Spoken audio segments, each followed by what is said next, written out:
Hi students, welcome back to question number 51 of Quant series. Quant Saral, I'm sorry.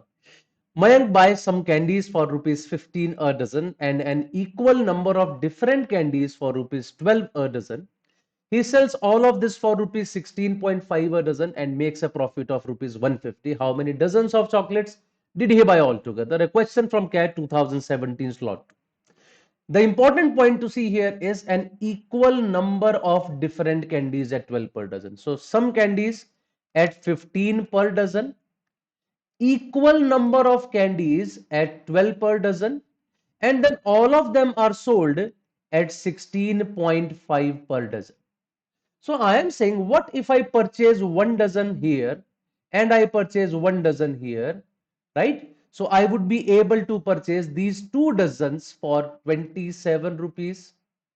And when I'm selling the 2 dozens at a price of 16.5, can I say I'm selling them for 33 rupees?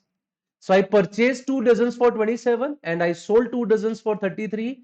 And in this process, I'm able to save 6 rupees. Question wants me to save 150 rupees, which is exactly 25 times of it. That means I have to do this process 25 times. So 25 times I have to purchase 2 dozens.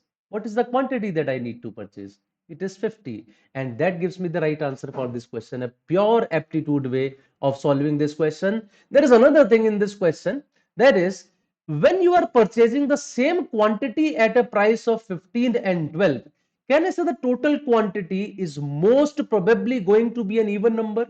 Why am I saying most probably? There is a possibility I purchase 7.5 dozen here and 7.5 there, but I am saying most probably the chances are extremely high that the total quantity would be even. By that logic, you could have eliminated these at the first step to try one of the other options, that which one satisfies, right? So I can also go by the options that let's not look at 25 and 45. Let's take 50. So if 50 dozen is purchased, 25 at that price, 25 at that, try to sell at 16.5, possibly immediately might get the answer. If not, probably 30 might satisfy. So at least you will get an idea which option should I start with. Though in this question anyways, you could have done it without using options very easily with the method that we have discussed, that's called an aptitude method. Thank you very much.